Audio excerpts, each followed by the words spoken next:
ಮುಖ್ಯಮಂತ್ರಿಯ ವಿರುದ್ಧ ಮಂತ್ರಿಯೊಬ್ಬರು ದೂರು ನೀಡಿರುವುದು ದೇಶದ ಇತಿಹಾಸದಲ್ಲೇ ಇದೇ ಮೊದಲು ಅಂತ ಕೆಪಿಸಿಸಿ ಅಧ್ಯಕ್ಷ ಡಿಕೆ ಶಿವಕುಮಾರ್ ವ್ಯಂಗ್ಯವಾಡಿದ್ದಾರೆ. ಅವರು ಮಂಗಳೂರಿನಲ್ಲಿ ಮಾಧ್ಯಮದೊಂದಿಗೆ ಮಾತನಾಡಿದ್ರು. ಬಿಜೆಪಿಯ ಸೀನಿಯರ್ ಮೋಸ್ಟ್ ದೂರು ನೀಡಿದ್ದಾರೆ. ಪ್ರಮಾಣ ವಚನ ಬೋಧಿಸಿದವರಿಗೆ ದೂರನ್ನ ಕೊಟ್ಟಿದ್ದಾರೆ. ಸರ್ಕಾರದ ಆಡಳಿತದ ಬಗ್ಗೆ ದೂರಲ್ಲಿ ಹೇಳಲಾಗಿದೆ.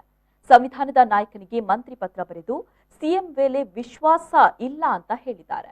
ಸರ್ಕಾರದ ಆಡಳಿತ ಸಂಪೂರ್ಣವಾಗಿ ಕುಸಿದು ಹೋಗಿದೆ. ಅಧಿಕಾರಿಗಳು ಕೆಲಸ ಮಾಡ್ತಾ ಇಲ್ಲ. 3-6 ತಿಂಗಳಿಗೆ ಅಧಿಕಾರಿಗಳ ಬದಲಾವಣೆ ಮಾಡಲಾಗ್ತಾ ಇದೆ. ಸಿಎಂ ಮೇಲೆ ಮಂತ್ರಿಗೆ ಈಗ ವಿಶ್ವಾಸವಿಲ್ಲ. ದೇಶದ ಇತಿಹಾಸದಲ್ಲಿ ಸಿಎಂ ವಿರುದ್ಧ ಯಾರೂ ಕೂಡ ದೂರು ಕೊಟ್ಟಿರಲಿಲ್ಲ. ಇತಿಹಾಸದಲ್ಲಿ ಇದೇ ಮೊದಲ ಬಾರಿಗೆ ಸಿಎಂ ವಿರುದ್ಧ ಮಂತ್ರಿ ದೂರು ಕೊಟ್ಟಿದ್ದಾರೆ. ಸದ್ಯದ ಆಡಳಿತ ಸರಿಯಿಲ್ಲ ಅಂತ ಬಿಂಬಿಸಿದ್ದಾರೆ. ಇವರು ಸರಿಯಿಲ್ಲ, ನನ್ನ ಆಡಳಿತ ಸರಿ ಇದೆ ಅಂದ್ರೆ ಅವರನ್ನ ಉಚ್ಚಾಟಿಸಲಿ ಅಥವಾ ಮಂತ್ರಿಗಳೇ ವ್ಯಾಲೆಂಟರ್ ಆಗಿ ರಾಜೀನಾಮೆ ನೀಡಲಿ ಅಂತ ಡಿಕೆಶಿ ಸವಾಲು ಹಾಕಿದ್ದಾರೆ.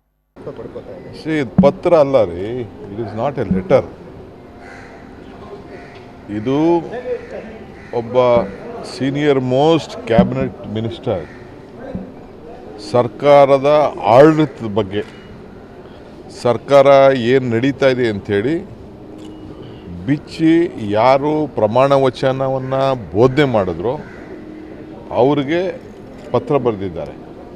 ಅವ್ರು ಹೈಕಮಾಂಡ್ ಬರ್ಕೊಳ್ಳಿ, ಬೇರೆ ಯಾರು ಬೇಕಾದ್ರೂ ಅವರು ಲೆಟ್ರ್ ಬರ್ಕೊಳ್ಳಿ, ನಮಗದು ಅವರ ಆಂತರಿಕವಾದಂಥ ವಿಚಾರ.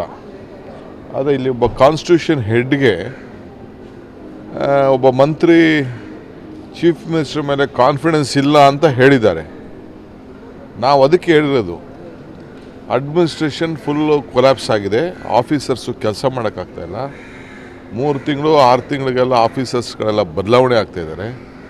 ಕಾರ್ಪೊರೇಷನ್ ಕಮಿಷನರ್ ಇರ್ಬೋದು, ಪವರ್ ಸೆಕ್ರೆಟರಿ ಇರ್ಬೋದು, ಇನ್ನೊಬ್ರು ಇರ್ಬೋದು. ಬರೀ 3 ತಿಂಗಳು 6 ತಿಂಗಳಿಗೆ ಆಯಿತು ಅಂತಂದರೆ ಎಲ್ಲಿ ಅಡ್ಮಿನಿಸ್ಟ್ರೇಷನ್ ಇರ್ತದೆ?